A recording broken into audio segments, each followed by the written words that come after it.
Marcus Thompson wiped the sweat from his forehead as he stocked shelves at the local grocery store in Riverside, California. The fluorescent lights buzzed overhead, casting harsh shadows across his weathered face. At 32, he looked older than his years, the lines around his eyes telling stories that most people would never understand. His colleagues barely acknowledged him as he worked quietly in the early morning hours, arranging cans of soup and boxes of cereal with methodical precision. The sleeve of his work shirt had ridden up slightly, revealing a portion of the intricate tattoo that covered most of his right forearm. It was a detailed military insignia intertwined with names, dates, and symbols that held deep meaning for those who understood their significance. But, to the casual observer, it looked like just another piece of body art from someone trying too hard to appear tough. "Hey, Marcus," called out Janet, a middle-aged cashier who had worked at the store for over a decade. Her tone carried the familiar hint of mockery that he had grown accustomed to hearing. "Still playing dress-up with those fake military tattoos, I see." Several other employees turned to look, their expressions ranging from amused to dismissive. Marcus continued his work without responding, his jaw tightening almost imperceptibly. He had learned long ago that explaining himself to people who had already made up their minds was a waste of breath. "I bet he got that done at some cheap parlor downtown," whispered Tom, a college student who worked part-time in the produce section. "Probably thinks it makes him look like some kind of war hero or something." The comments weren't new. Ever since Marcus had started working at the store 8 months ago, his tattoos had been a source of speculation and ridicule among his co-workers. Some assumed he was trying to impress people with fake military service. Others thought he was just another guy going through a midlife crisis, covering himself with meaningless ink to feel important. What they didn't know was that Marcus had spent 12 years serving his country in various capacities that he couldn't discuss in detail. The tattoo on his arm wasn't decoration, it was a memorial. Each name etched into his skin represented a brother in arms who hadn't made it home. Each date marked a mission that had changed the course of his life forever. The symbols weren't chosen for their appearance but for their meaning to a select group of warriors who had served in places most people couldn't find on a map. The grocery store job was temporary, a way to pay bills while he figured out his next move in civilian life. The transition from military service to ordinary employment had been more challenging than any mission he had faced overseas.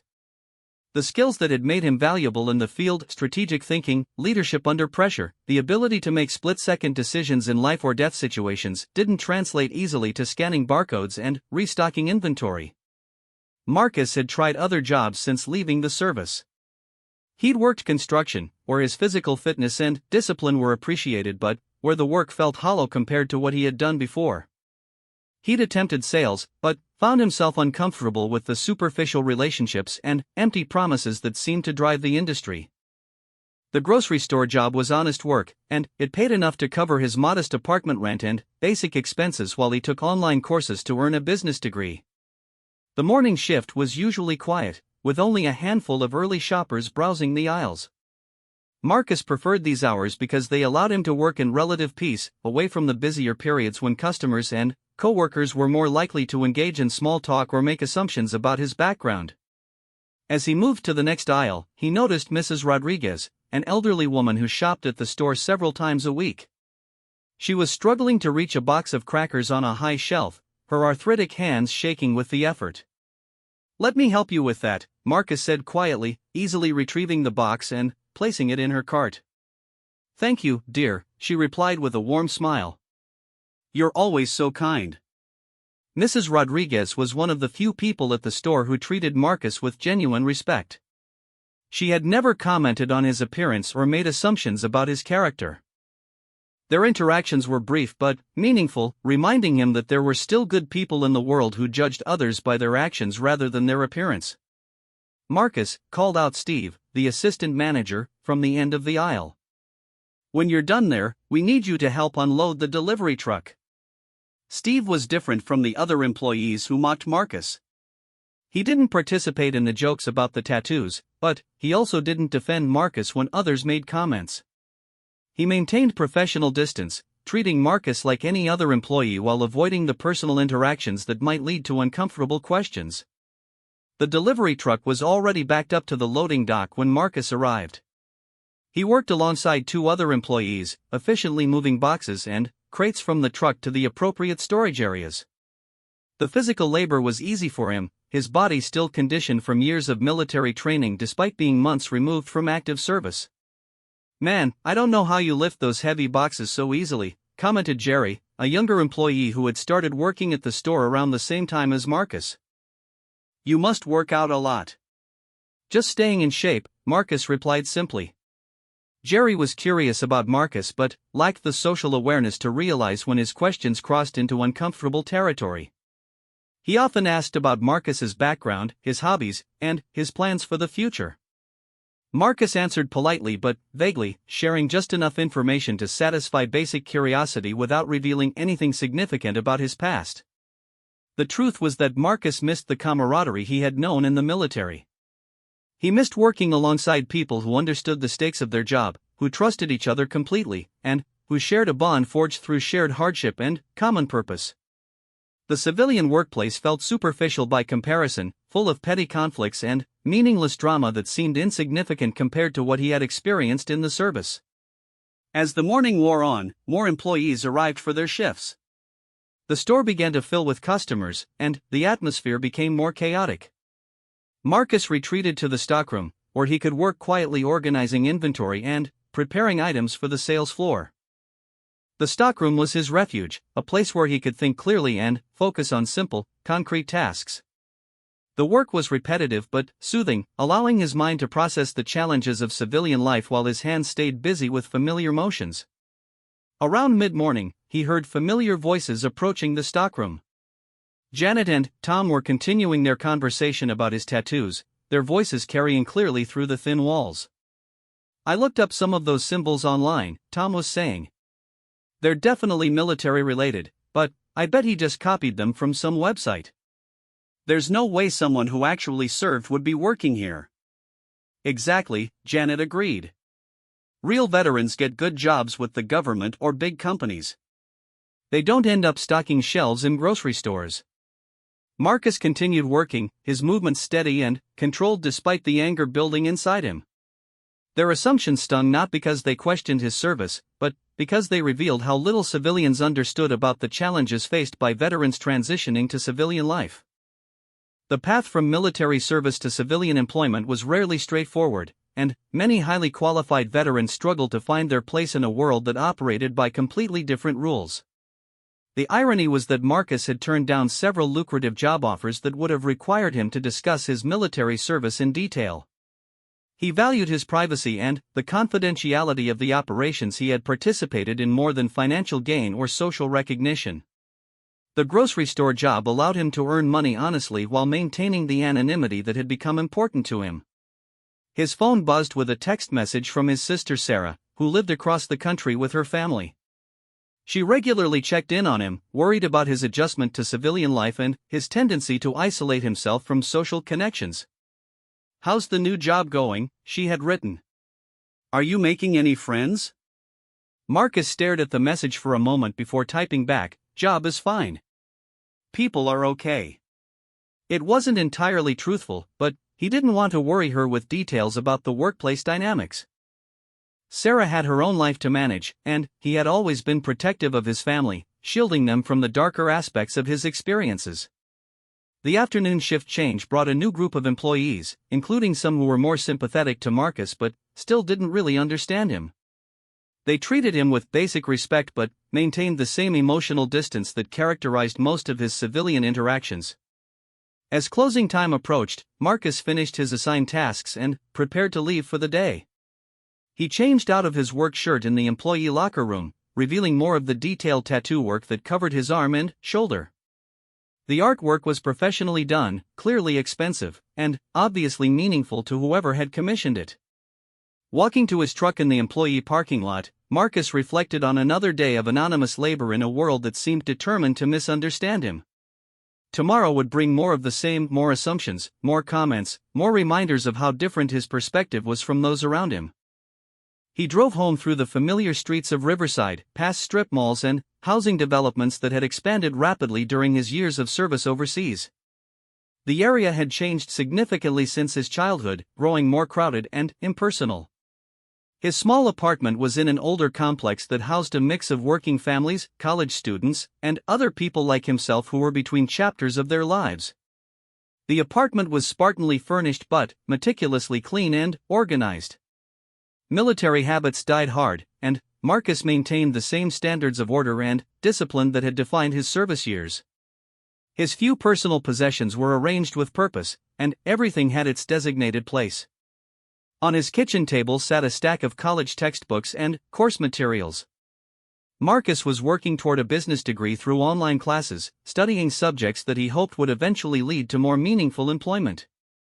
The coursework was challenging but manageable, requiring the same focused attention and systematic approach that had served him well in military training. As he prepared a simple dinner, Marcus's mind wandered to the events that had led him to this quiet life in suburban California. The transition from active duty to civilian status had been voluntary but necessary, prompted by personal reasons that he rarely discussed with anyone. He had reached a point where continuing his military career would have required sacrifices that he wasn't prepared to make. The decision to leave the service had not been easy. It meant walking away from a career that had defined his identity for over a decade, leaving behind colleagues who had become like family, and entering a civilian world that often seemed alien and unwelcoming to veterans. But it also offered the possibility of a different kind of life, one where he could pursue education, build civilian relationships, and perhaps eventually start a family of his own. The evening passed quietly, with Marcus dividing his time between coursework and physical exercise. He maintained a rigorous fitness routine, partly out of habit and partly because physical activity helped him manage the stress and restlessness that sometimes accompanied his adjustment to civilian life. Before bed, he checked his email and found a message from one of his former teammates, now serving at a base in another state. The message was brief but warm, sharing news about mutual friends and asking about Marcus's civilian life. These connections to his military past were precious to him, reminders that he had once been part of something larger and more significant than his current circumstances might suggest. As he prepared for sleep, Marcus caught sight of his reflection in the bathroom mirror. The tattoo on his arm was clearly visible, each element as meaningful today as it had been when he first had the work done. Tomorrow would bring another day of comments and assumptions from people who couldn't begin to understand what the artwork represented. But tomorrow would also bring the possibility of something different, something that might change the trajectory of his quiet civilian life in ways he couldn't yet imagine. The next morning arrived with the same routine that had become Marcus's normal life. His alarm buzzed at 5:30, and he was dressed and ready for work by 6:15. The early morning drive to the grocery store took him through quiet residential streets where families were just beginning to stir, preparing for another ordinary day in their comfortable suburban lives. Marcus arrived at work to find the usual group of early shift employees already gathered in the break room. The conversation stopped abruptly when he entered, and several people exchanged glances that weren't quite as subtle as they thought. He poured himself a cup of coffee from the communal pot and reviewed the work assignments that Steve had posted on the bulletin board. Today's schedule had him working in the pharmacy section, helping to organize inventory and assist the pharmacist with non-medical tasks. It was a change from his usual assignment in the main store, but Marcus adapted quickly to new situations. Flexibility had been essential in his military career, and it served him well in civilian employment. The pharmacy was managed by Dr. Patricia Chen, a woman in her 50s who had worked at the store for several years after retiring from a hospital position. Unlike many of the other employees, Dr. Chen interacted with Marcus professionally and without the undercurrent of judgment that characterized his relationships with other co-workers. "Good morning, Marcus," she said as he arrived at the pharmacy counter. "I've got some inventory that needs to be organized in the back storage area. The delivery yesterday was larger than usual, and I could use your help getting everything sorted properly." Working in the pharmacy gave Marcus a different perspective on the store's operations. He observed the steady stream of customers who came in to pick up prescriptions, many of them elderly or dealing with chronic health conditions. Dr. Chen treated each person with patience and respect, taking time to answer questions and provide guidance about medications. "You're very good at organizing," Dr. Chen commented as Marcus efficiently sorted boxes of medical supplies. "Have you worked in healthcare before?" "Not exactly," Marcus replied. I've had some experience with medical equipment and supplies, though. It was a carefully neutral answer that acknowledged his military medical training without revealing specifics. Marcus had served as a combat medic early in his career before transitioning to other specialties. He had treated battlefield injuries, managed field hospitals, and coordinated medical evacuations under conditions that civilian healthcare workers could barely imagine. Dr. Chen seemed to sense that there was more to Marcus's background than he was sharing, but she respected his privacy.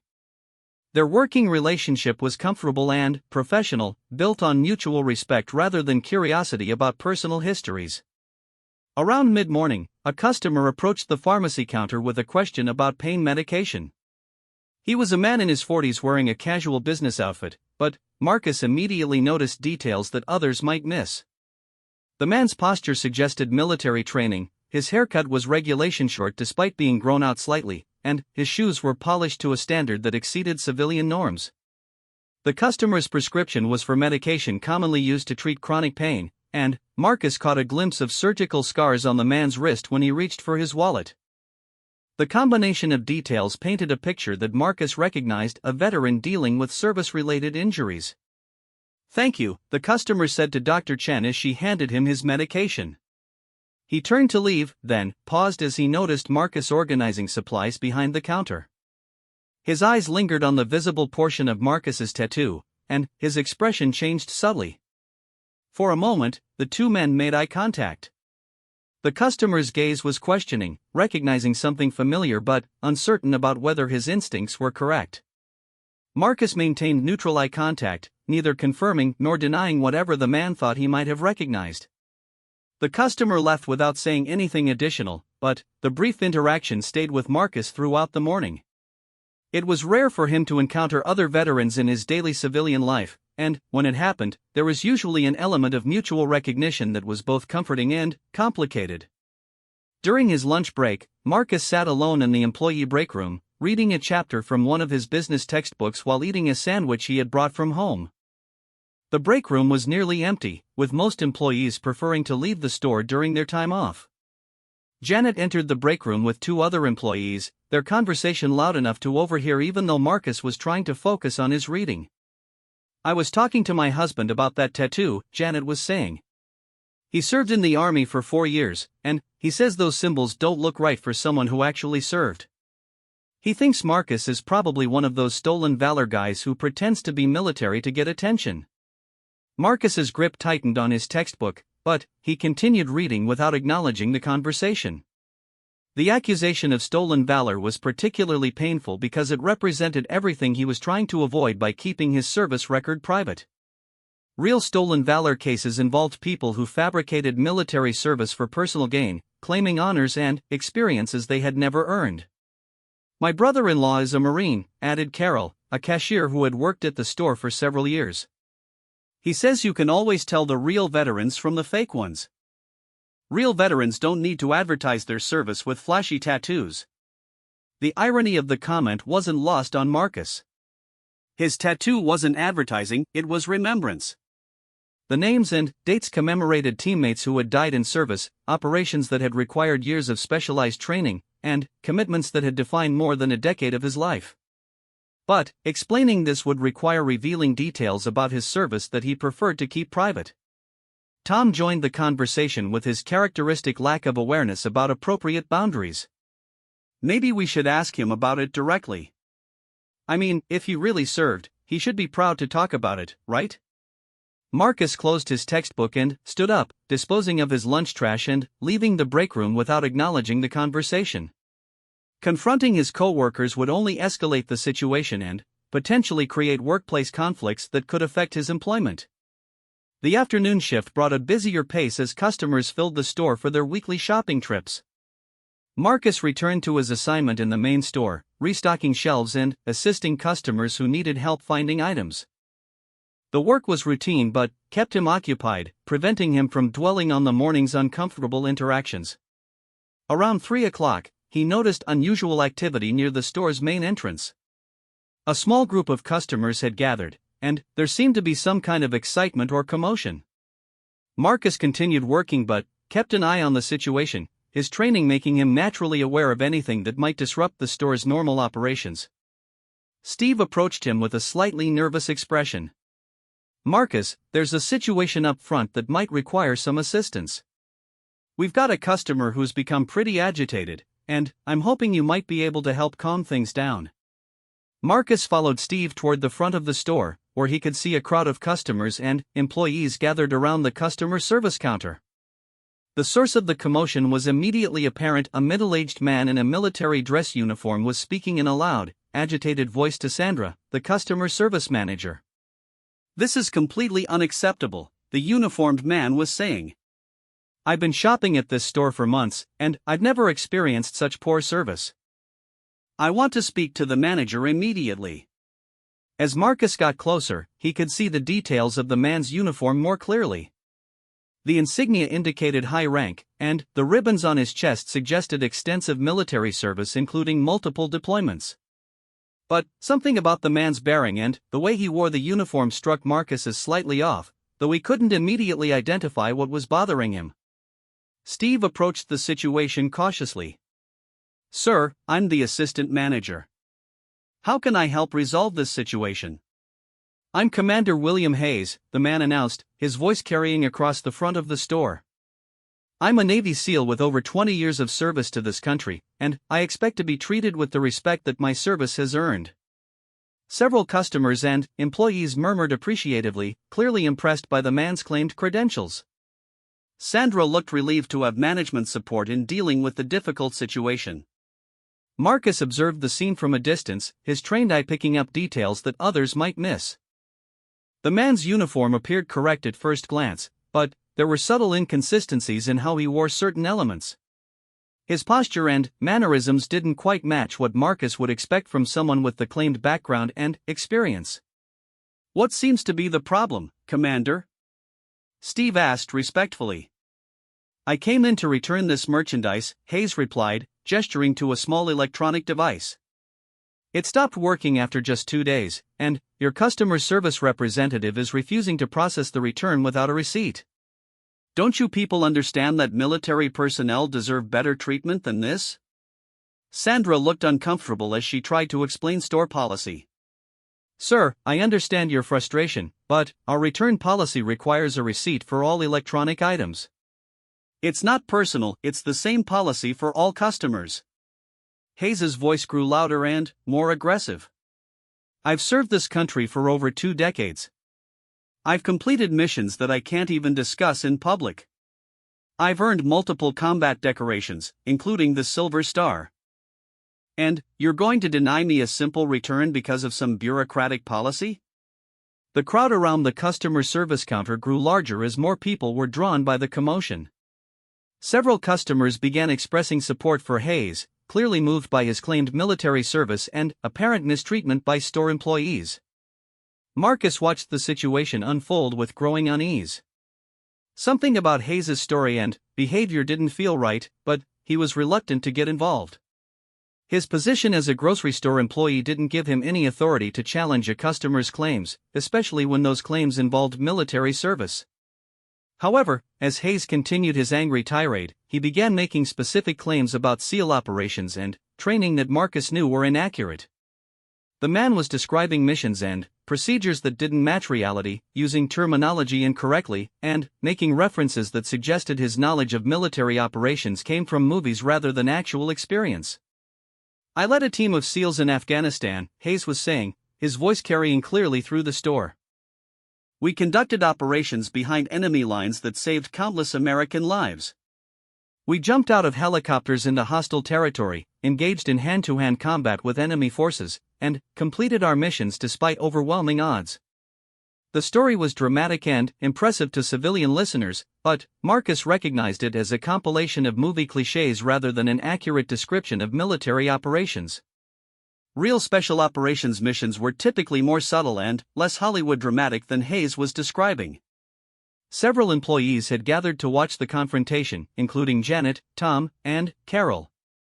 Marcus could see them whispering among themselves, probably comparing Hayes' dramatic claims to their assumptions about Marcus's supposed fake military background.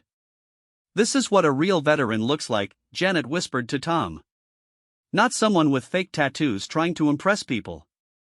The comment stung, particularly because Marcus could see that Hayes was almost certainly misrepresenting his military service while being praised for it. The situation highlighted everything that frustrated him about civilian attitudes toward veterans: the tendency to believe dramatic stories while questioning genuine service, the assumption that real veterans always fit certain stereotypes, and the failure to understand that military service took many forms and led to many different life paths. As Hayes continued his performance, demanding special treatment and threatening to contact the corporate office about his mistreatment, Marcus found himself in an impossible position. He could potentially expose Hayes as a fraud, but doing so would require revealing his own military background and opening himself up to questions he preferred not to answer. The situation was further complicated by the presence of several genuine customers who were clearly impressed by Hayes' claimed service record and sympathetic to his complaints about store policies. Challenging him publicly would risk creating an even larger scene and potentially embarrassing innocent people who were simply showing respect for what they believed was military service. Steve continued trying to manage the situation diplomatically, offering various compromises and alternatives while Hayes maintained his aggressive stance. The confrontation had lasted for nearly 20 minutes, attracting attention from throughout the store and creating exactly the kind of public spectacle that retail managers dreaded. As Marcus watched the drama unfold, he realized that this situation would likely influence how his co-workers viewed military service and veterans in general. If Hayes succeeded in getting special treatment through his dramatic claims and aggressive behavior, it would reinforce stereotypes about how veterans should act and what they deserved from civilian society. More importantly, it would further distance Marcus from his colleagues, who would continue to compare his quiet, private approach to Hayes' loud, public demands for recognition and special treatment. The contrast would seem to confirm their suspicions that Marcus was somehow not authentic in his military connections. The afternoon was turning into a test that Marcus hadn't anticipated, one that would challenge his commitment to privacy and anonymity in ways that were becoming increasingly difficult to maintain. The confrontation at the customer service counter was reaching a crescendo when Marcus noticed something that changed everything. Commander Hayes had rolled up his sleeve while gesturing dramatically, revealing his own tattoo, a Navy SEAL trident symbol that looked professionally done but contained a glaring error that any actual SEAL would never make. The trident design included elements that were historically inaccurate, combining symbols from different eras and units in a way that revealed the tattoo artist's lack of authentic military knowledge. To civilian observers, it looked impressive and official. To someone with Marcus's background, it was clearly the work of someone who had researched military tattoos online without understanding their true meaning and significance. Marcus stepped closer to the group, his movement casual but purposeful. He positioned himself where he could observe Hayes more carefully while remaining on the periphery of the crowd that had gathered to watch the dramatic scene unfold. Hayes was now demanding to speak to the store manager, threatening to post negative reviews online, and suggesting that the store's treatment of veterans might warrant investigation by veteran advocacy groups. His performance was becoming increasingly elaborate, with detailed descriptions of his supposed military service that contained more and more obvious inaccuracies. "I served 3 tours in Iraq and 2 in Afghanistan," Hayes declared loudly. "I was part of Team 6, the most elite unit in the Navy SEALs. We conducted classified operations that I still can't discuss, but I can tell you that we saved American lives and protected this country's freedom." The reference to Team 6 was a common mistake made by people with superficial knowledge of special operations. While SEAL Team 6 was indeed an elite unit, referring to it casually in public and claiming membership was exactly the kind of behavior that real special operations personnel avoided. Marcus watched as several customers nodded approvingly, clearly impressed by Hayes' dramatic claims. Steve continued trying to find a diplomatic solution to the return policy issue, while Sandra looked increasingly uncomfortable with the attention and pressure. The situation took an unexpected turn when Mrs. Rodriguez, the elderly woman whom Marcus often helped with her shopping, approached the group. She had been trying to conduct her own business at the customer service counter but had been unable to get assistance due to the commotion. "Excuse me," she said politely to Hayes. "I don't mean to interrupt, but I was wondering if you might be able to help me with something." Hayes turned to her with the condescending smile that he had been using with the store employees. "Of course, ma'am. I'm always happy to help a civilian." Mrs. Rodriguez's expression remained pleasant, but Marcus noticed a subtle change in her demeanor. "My late husband was in the Navy for 30 years, she said quietly. "He served in Vietnam and later became a SEAL instructor at Coronado. He would have been very interested to meet someone from your unit." The color drained slightly from Hayes's face, but he maintained his confident posture. "Well, we SEALs have to stick together, you know." "Your husband sounds like he was a real hero." "He was very humble about his service," Mrs. Rodriguez continued, her voice still gentle but with an edge that Marcus was beginning to recognize.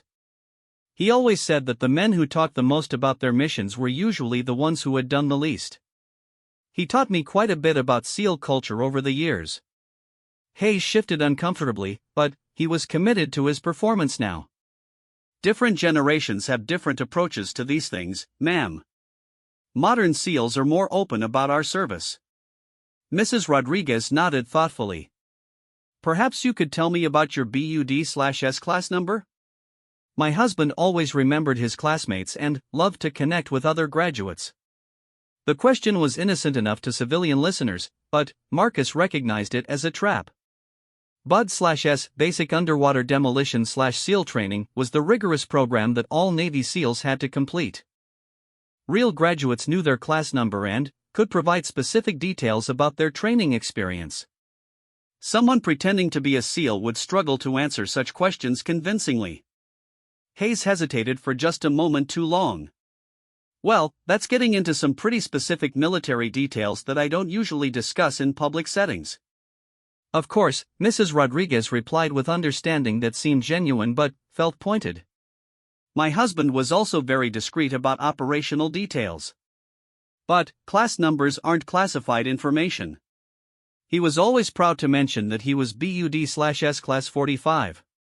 The conversation was attracting additional attention from store employees and customers who sensed that something significant was happening. Marcus could see Janet, Tom, and Carol watching with interest, probably hoping for more dramatic stories about military service.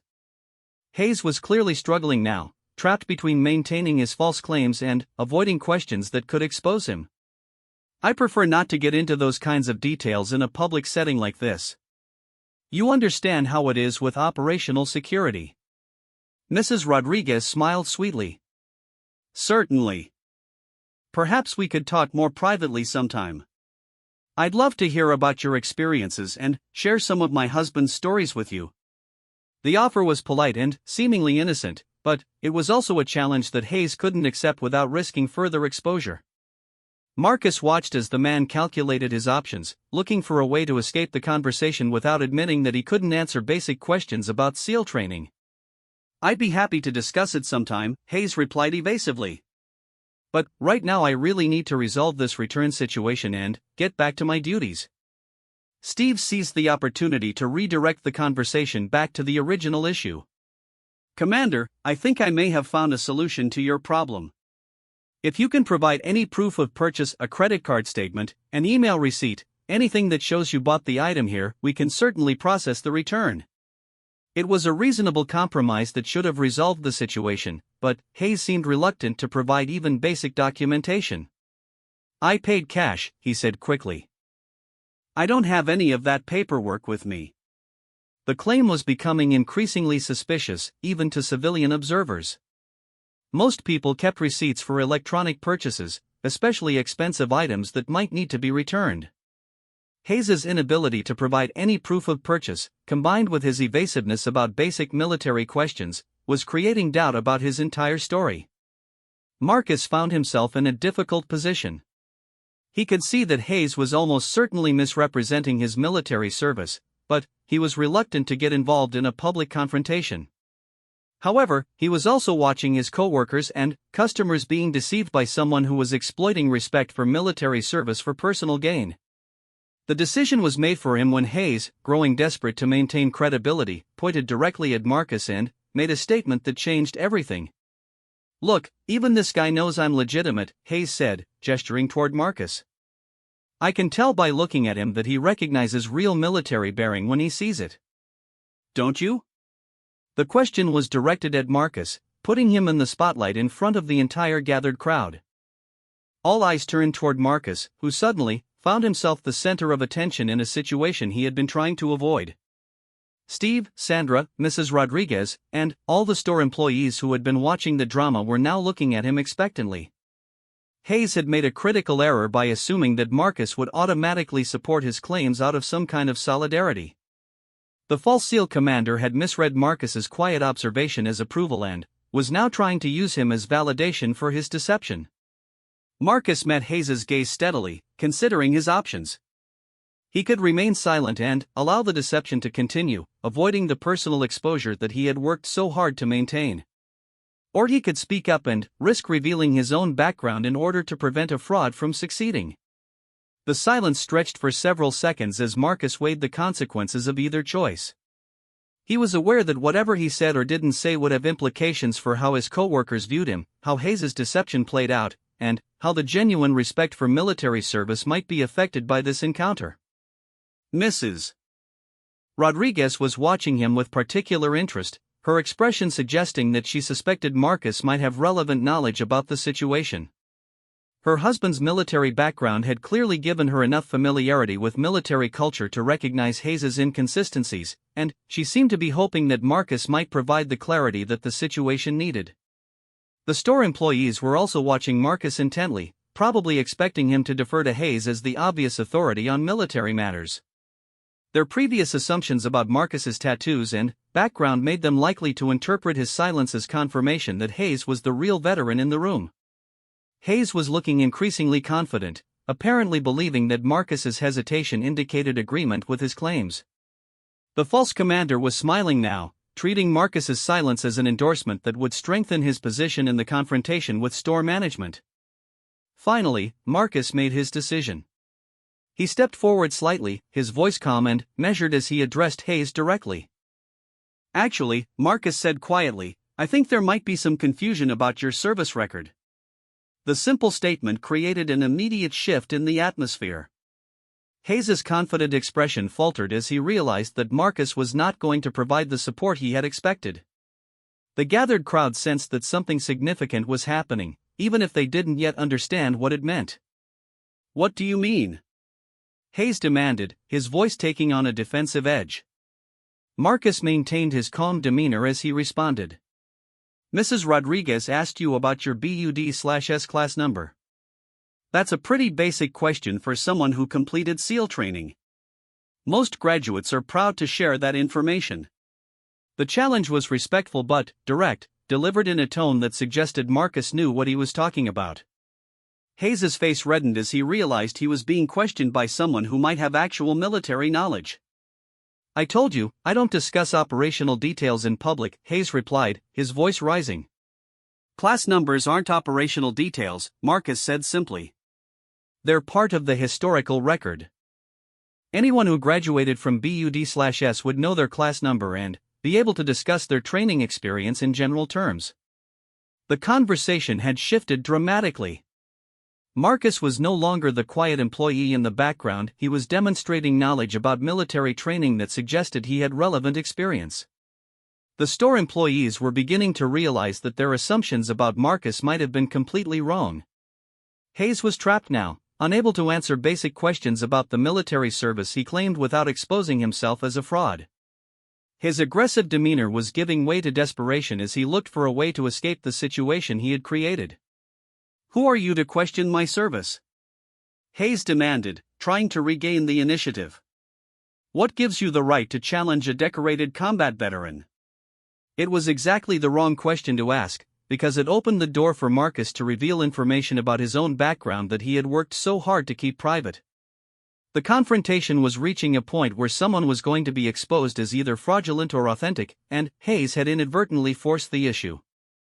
Marcus looked around at the gathered crowd, seeing faces filled with curiosity, confusion, and anticipation. Mrs. Rodriguez was nodding encouragingly, clearly hoping that he would continue to challenge Hayes's suspicious claims. The store employees were watching with fascination, beginning to understand that their quiet coworker might not be who they thought he was. The moment had arrived when Marcus would have to choose between maintaining his anonymity and preventing a fraud from succeeding. The decision would change everything about his quiet life in suburban California, but the alternative was allowing Hayes to continue deceiving people who deserved better. Marcus took a deep breath, knowing that his next words would change everything. The gathered crowd waited in tense silence as he prepared to respond to Hayes' challenge. Mrs. Rodriguez nodded almost imperceptibly, her expression encouraging him to speak the truth that everyone could sense was coming. "My name is Marcus Thompson," he began, his voice steady and clear. "I served 12 years in the United States Navy, including 8 years with Naval Special Warfare Command. I completed BUD/S training with Class 237 in 2015. The simple statement hit the crowd like a physical force. Jaws dropped throughout the group as people processed the implications of what Marcus had just revealed. The quiet grocery store employee who had been mocked for his fake military tattoos was calmly identifying himself as an actual Navy SEAL. Hayes' face went pale as he realized the magnitude of his mistake. He had challenged someone with genuine special operations credentials while pretending to have the same background himself. The false commander was trapped in a lie that was about to be thoroughly exposed. "That's impossible," Hayes stammered, desperation creeping into his voice. "You work in a grocery store. Real SEALs don't end up in jobs like this." Marcus remained calm, his military bearing becoming more apparent now that he was no longer hiding his background. "Military service ends, Commander. We all transition to civilian careers eventually. Some of us prefer quiet lives." Mrs. Rodriguez stepped forward with a smile of vindication. "My husband always said that the real warriors were the ones who didn't need to tell everyone about it." "He would have liked you, Marcus." The validation from a military spouse carried significant weight with the gathered crowd. Mrs. Rodriguez's late husband's credentials as a SEAL instructor gave her opinion special authority, and her obvious approval of Marcus while questioning Hayes created a clear contrast between authentic and fraudulent claims. Steve looked stunned as he processed the revelation about his employee. "Marcus, you never mentioned your military background when you applied for the job." "It wasn't relevant to stocking shelves," Marcus replied simply. "I prefer to let my work speak for itself." The statement highlighted everything that Hayes had done wrong. While the false commander had immediately announced his supposed military credentials and demanded special treatment, Marcus had simply done his job without seeking recognition or privileges based on his service record. Hayes was desperately trying to salvage the situation. "Even if that's true, it doesn't change the fact that I'm also a SEAL. We should be supporting each other, not fighting in public." Marcus fixed Hayes with a steady gaze that made the false commander visibly uncomfortable. "What SEAL teams have you served with, Commander?" The question was specific enough to trap Hayes but general enough to be answered safely by anyone with legitimate SEAL experience. Real SEALs knew the organizational structure of naval special warfare and could discuss their assignments in general terms without revealing classified information. Hayes hesitated, clearly struggling to provide an answer that would sound credible. "I've served with multiple teams over the years." "It's complicated." "It's not complicated," Marcus replied calmly. "SEALs serve with specific teams for specific periods. You should be able to name at least one team where you served." The crowd was beginning to understand that they were witnessing the exposure of a fraud. Hayes' inability to answer basic questions about SEAL organization and service was becoming obvious even to civilian observers. Mrs. Rodriguez decided to add pressure from another angle. "My husband mentioned that all SEALs learn certain skills during their training. Perhaps you could demonstrate some of the knots that you learned during your maritime operations training?" It was a brilliant challenge because knot tying was a basic SEAL skill that any graduate would retain years after training. Real SEALs could tie complex maritime knots quickly and accurately, while someone pretending to be a SEAL would struggle with such a demonstration. Hayes looked around frantically, searching for an escape route. "I don't think this is the appropriate place for military demonstrations." Marcus stepped forward slightly, his movement controlled but purposeful. "Commander, I think it's time to stop this performance. You're not a Navy SEAL, and your behavior is disrespectful to people who actually served in that capacity." The direct confrontation was delivered in a tone that combined authority with restraint.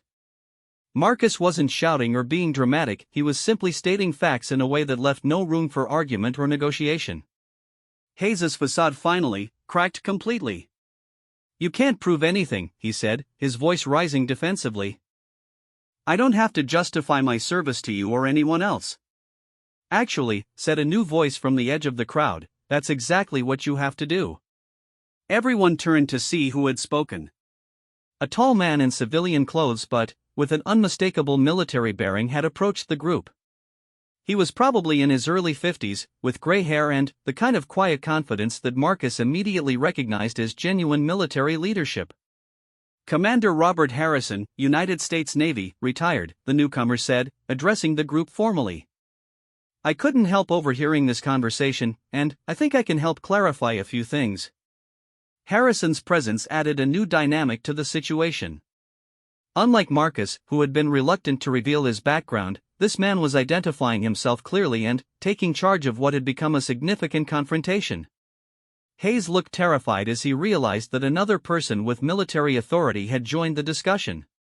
His options for escape were rapidly disappearing, and his false claims were about to be thoroughly investigated. "Commander Harrison," Marcus said respectfully, recognizing both the rank and the bearing of someone who had held significant leadership positions during his military career. Harrison nodded acknowledgement to Marcus, then turned his attention to Hayes. "Son, I've been listening to your claims about SEAL service, and I have some concerns about the accuracy of your statements." The term son was deliberately chosen to establish Harrison's seniority and authority in the situation.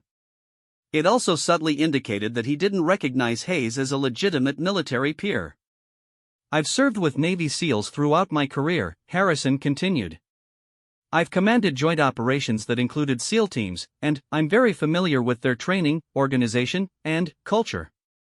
Based on what I've observed here today, I have serious doubts about your claims." Hayes was now facing challenges from two people with obvious military credentials, supported by a military spouse who clearly knew enough to ask informed questions. His position had become completely untenable. "This is harassment," Hayes protested weakly. "I don't have to submit to some kind of interrogation in a grocery store." Harrison's expression remained professional but firm. "You're absolutely right. You don't have to answer our questions. But, you also don't have the right to misrepresent military service for personal gain. What you've been doing here is called stolen valor, and it's both morally wrong and potentially illegal."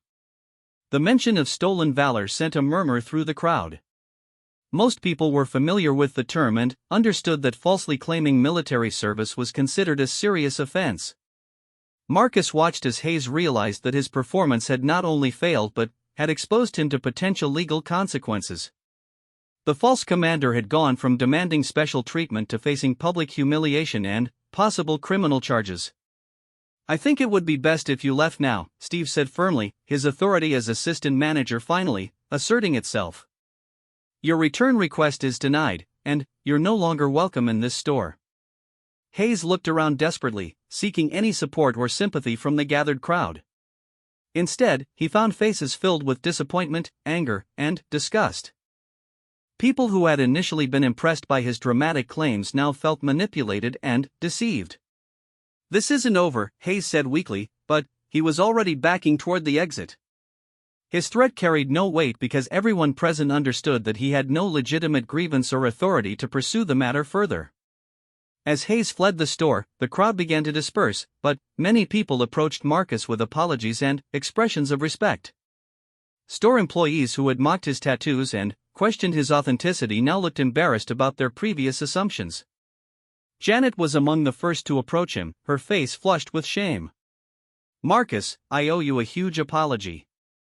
We had no idea about your background, and we said some really terrible things." Marcus accepted her apology graciously. "You couldn't have known. I prefer to keep my military service private." Tom and Carol also apologized, looking genuinely remorseful about their comments and assumptions. The revelation about Marcus's true background had completely changed their perspective on everything they had observed about him. Commander Harrison approached Marcus with obvious respect. "Petty Officer Thompson, it was an honor to witness your handling of that situation. You showed exactly the kind of restraint and professionalism that reflects well on your training and service." The conversation between the two military veterans carried a different tone than the interactions with civilian employees. They spoke briefly about mutual acquaintances and shared experiences, establishing the kind of connection that existed between people who had served in similar capacities. Mrs. Rodriguez waited patiently for her turn to speak with Marcus. When the crowd thinned, she approached him with tears in her eyes. "Thank you," she said simply. "My husband would have been so proud of how you handled that situation. You honored his memory and the memory of all the real warriors who served honestly and quietly." Her words carried more weight than any official recognition Marcus had ever received. The approval of a military spouse who understood the true cost of service meant more to him than medals or commendations. Dr. Chen, who had been watching the entire confrontation from the pharmacy, approached with a new understanding of her assistant's background. "Marcus, I had no idea about your military experience. Your organizational skills and attention to detail make much more sense now." The revelation was changing how everyone viewed Marcus's approach to his civilian job. What had seemed like unusual precision and discipline for a grocery store employee now appeared as the natural application of military training to civilian tasks. Steve pulled Marcus aside as the crowd fully dispersed. "I have to ask, why didn't you mention your military background during the hiring process? It would have been impressive on your application." Marcus considered the question carefully before answering. "I wanted to be hired based on my ability to do the job, not my military service. I didn't want special treatment or assumptions about what I could or should be doing with my life." The explanation highlighted Marcus's integrity and his commitment to earning respect through his actions rather than his credentials.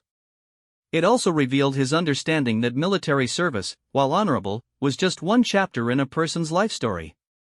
As the store returned to normal operations, Marcus found himself in a strange position. His carefully maintained anonymity was gone, but the revelation had brought respect rather than unwanted attention. His co-workers now treated him with genuine appreciation rather than suspicion or mockery. The incident with Hayes had also demonstrated something important about authentic versus fraudulent claims of military service. Marcus's quiet professionalism and knowledge contrasted sharply with Hayes's loud demands and obvious deceptions, providing a clear example of how real veterans typically conducted themselves. Over the following days, word of the incident spread throughout the store and beyond. Marcus found himself receiving thanks from customers who heard about his service, apologies from employees who had misjudged him, and respect from people who now understood the true meaning of his tattoos. The names and dates inked into his skin were no longer subjects of mockery or speculation. They were recognized as memorials to fallen comrades, markers of real sacrifice, and symbols of authentic military service. The artwork had been transformed from a source of ridicule into a badge of honor that commanded genuine respect. Marcus's quiet transition to civilian life had been permanently altered by the confrontation with Hayes, but the change had been positive. He was no longer hiding his military background, but he also wasn't defined solely by it. He had found a balance between honoring his service and building his civilian future. The grocery store job continued to provide steady income while he completed his business degree, but it had also become something more, a place where he had proven that military service could manifest in many different ways, including the simple dignity of honest work performed with integrity and excellence. The incident had taught everyone involved important lessons about assumptions, respect, and the true meaning of military service. Marcus Thompson had emerged from anonymity not by choice, but his example had honored both his military past and his civilian future in ways that would influence how people thought about veterans and service for years to come.